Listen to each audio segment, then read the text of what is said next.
I want to invite on stage right now the founder of Kabak 3D Food Technologies, Alper Guler.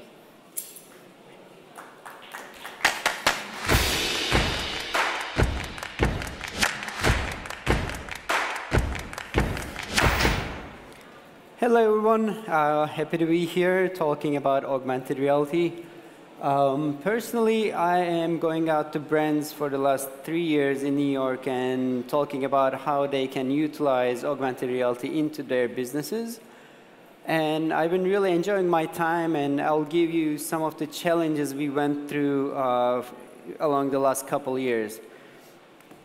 So looking at this beautiful Italian design living room, you can see this beauty in this picture, but when I look into it, I see that sofa comes in 300 different fabric colors, 30 different leather options, 3 different leg options, and they're all available in 7 different leg colors.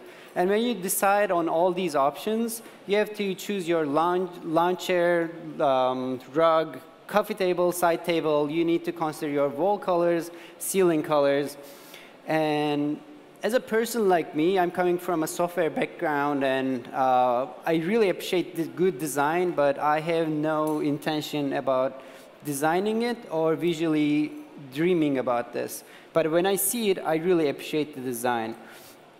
2013, I was working for a furniture company to create their sales system, and also I was creating their reports.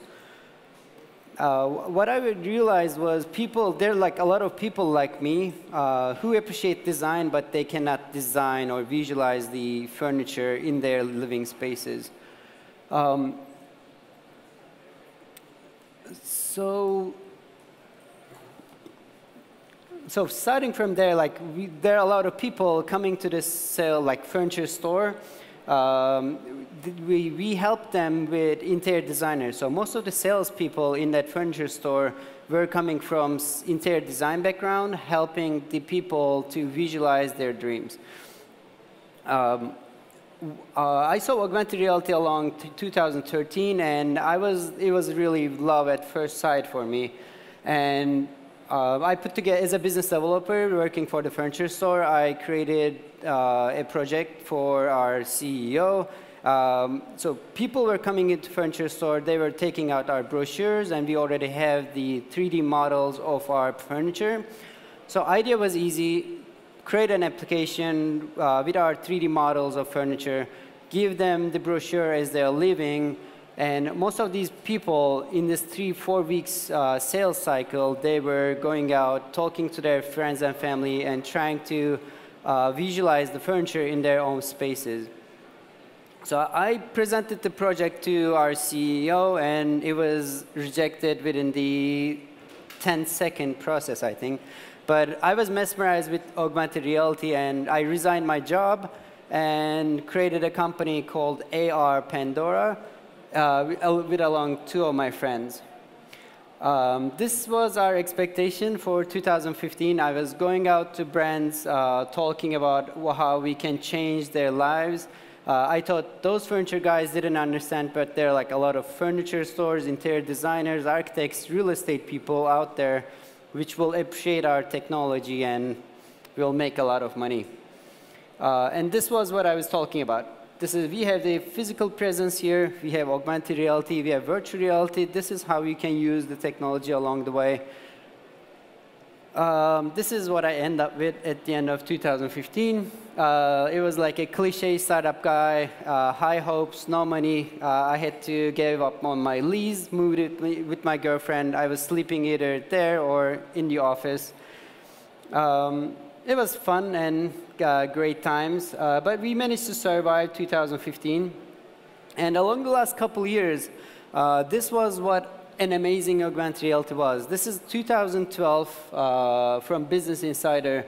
Just reading the first paragraph, you can see all the problems within the augmented reality space by then. So you needed a special application, which is probably coded on Unity, which doesn't integrate into your current application. So by downloading the Starbucks Magic Cup app, so it's a standalone application, you need to point that to a special cup. And at the end, what you get is a gimmick 3D model which doesn't affect your life. So this was the basic summary of augmented reality for most of the brands, and it didn't really offer a lot.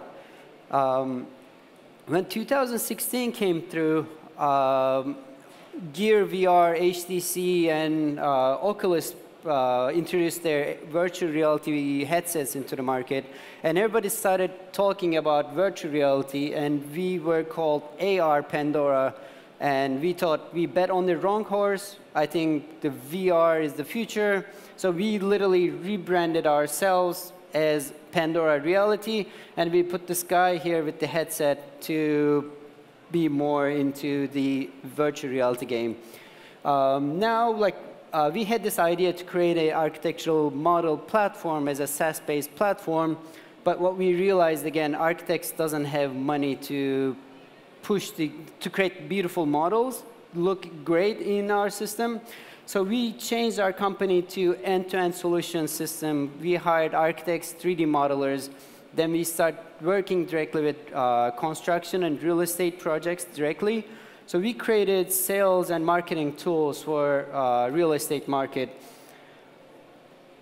And then Pokemon Go came through, and we were happy again. Augmented reality was booming. Everybody was searching for augmented reality. I was going out to meetings, and I will do Pokemon Go for your stadium, or I will go do Pokemon Go for your brand. It didn't work well for us, but hopefully Pokemon Go get traction out of it. 2017 started pretty well for us. So all the brands that we touched along the last couple years, probably they didn't have budgets to put on in AR, but with 2017, people started calling us, and they wanted to build small demos to tell what can augmented reality and virtual reality can do for their businesses. I still have high hopes from the market. AR, VR will come from training purposes to architectural presentations. The market is shaping up, and the brands like the companies like Google, HTC, and all the Microsofts are helping by providing the back-end operation of it. My story a little bit changed with this Facebook post. This is my partner. You can see this is quite a bit viral post. I was the only one liking it back in the day. This is April 22nd. It said, "There's no food, but it looks like there is." And I didn't understand what did it mean at the time. I called my partner, and he told, he's the geekest guy you can, meet. And he said, "I took a bunch of pictures from a food item and created a 3D model and pushed it through AR. It looks amazing." I told him, "Why did you spend all this time to create this model? Just go out, go to the 3D market store, buy one asset, and let's push it through there. But I think it's a great idea." He told me there's no one creating high-quality 3D models for food in the world. I'm like, that's impossible. Went out, tried to do some search, and find out literally there's no one had food models for the industry. Then AR, VR, mixed reality, all these technologies are coming into our lives, and there's no one creating 3D assets for a huge industry, which is food. And I think the very same day, or then within the next couple days, DJ Smith from Virtual Reality Meetup Group called me, and there was an upcoming event. It's called New York Food Loves Tech, and they were looking for virtual reality experiences for their event. And he asked me if we have any project related to restaurant or the food industry. I said, I think we have something, but I'm not really sure if it works. But we got accepted to the event. We were there in this Zoom. I talked 2 days for brands coming in and out. I was trying to explain what we were trying to achieve. The quality wasn't good enough by then. But we managed to connect with PepsiCo during that event, and we created a couple projects along the next couple months. And using the hype from there, we separated the food technology from our current startup, because when you look, I'll show you the technology in a little bit, but this project is quite a bit scalable. We can scale this project to all over the world, and we can help people create their 3D models for food items. All right, so we came up with this video.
So he's my partner's kid, so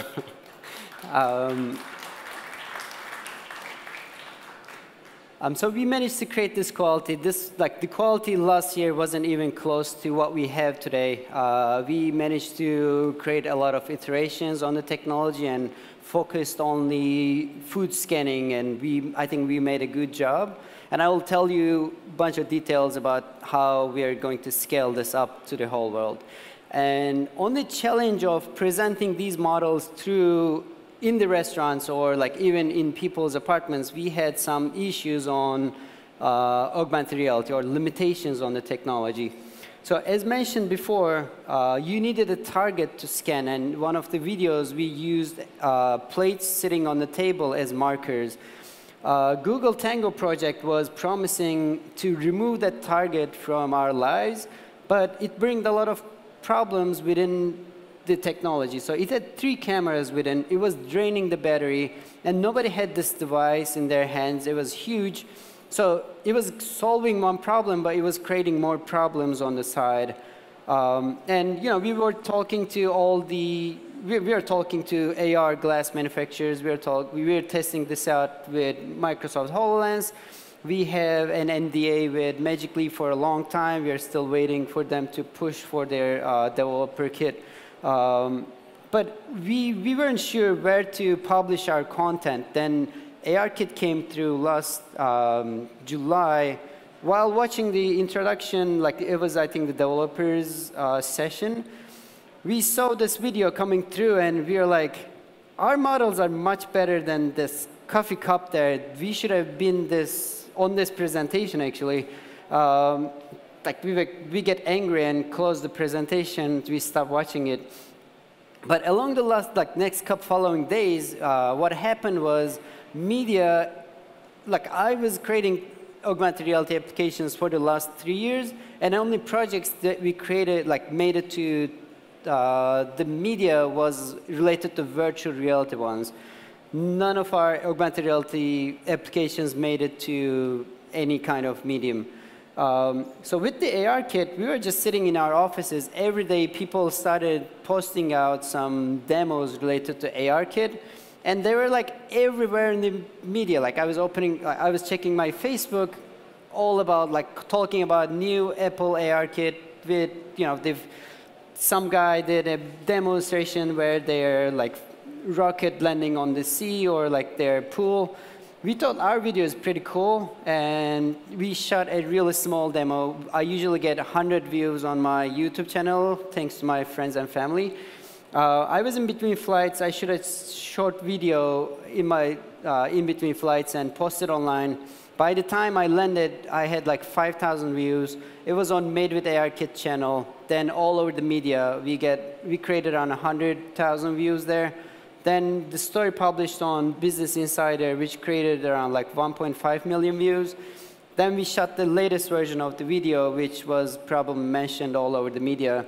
So it helped us a lot to connect with a bunch of companies who wants to utilize this technology in their restaurant, or we are offering this same service for delivery applications.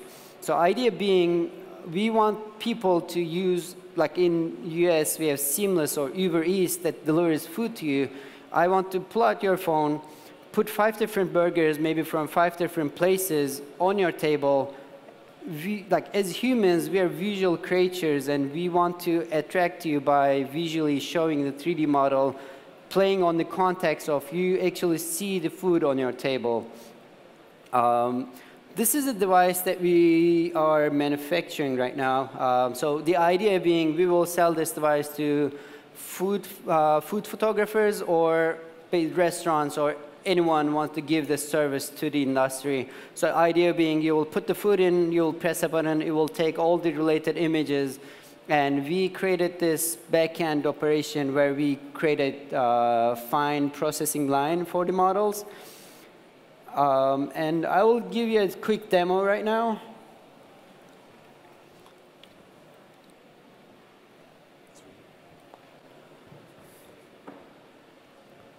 So you can see this beautiful looking baklava. I'm originally from Turkey. So we created this new medium of data. This is not a picture, this is not a video.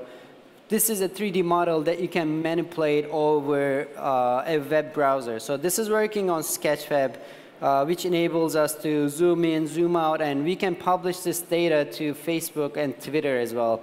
So we are creating a new way of engaging with data, and we're creating these beautiful skins.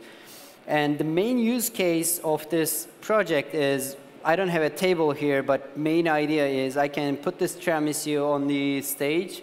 So you can see yourselves here, and I have a huge tiramisu here.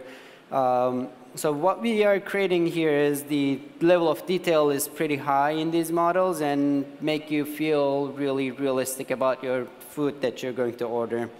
And we can swipe through all the options that are available in that specific restaurant. Maybe I hold on to this. I have one more slide now. Thanks so much.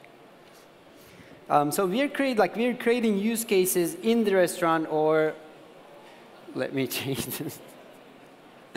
So we are creating different use cases for restaurants to implement this technology. So in the restaurant experience for high-end restaurants, we are using this as a dessert cart back in the day. So instead of rolling a tray, after you finish your meal, we bring you the tablet, and you can just swipe through the food options.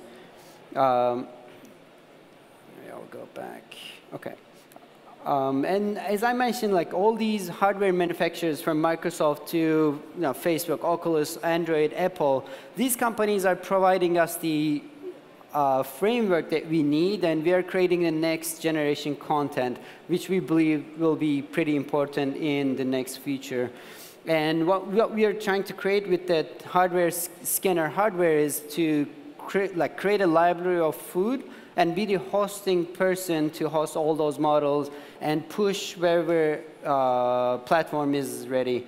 And some of the challenges with or some of the expectations from 2018 in terms of AR is either one of these companies create a platform for me to push my content. So it can be Snapchat, Facebook, or Google Maps, that I can walk into this restaurant and it can say, pull out your phone, hold it to your table, and you'll see the food menu on your table before ordering it.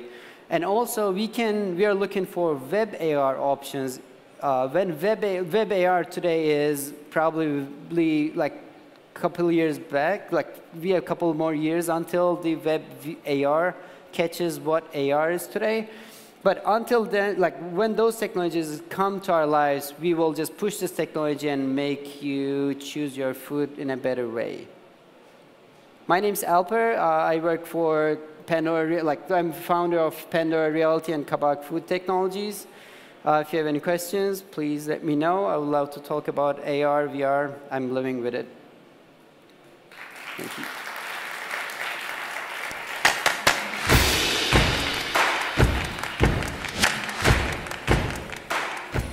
Thank you so much, Alper. I wanted to ask you, what are the main challenges you're facing as a founder of a startup in the AR field? I think looking back a couple years, publishing the content or like creating the content is one issue because you have to go through all these challenges. And on the second hand, we need to publish this content to masses. And right now, there's not a lot of adaptation on the technology. So we're waiting from the big players to be part of the game. OK. And how are development companies facing the challenges of fragmentation posed by different devices, display resolutions, and performance capabilities? So as you mentioned, there are a lot of different devices that we can push our technology to. And the limitations are creating a bunch of problems for us. So we are spending time to resolve all these issues, but democratization of these technologies and creating large-scale platforms from these big guys will help us in the near future. OK. Thank you so much, Alper.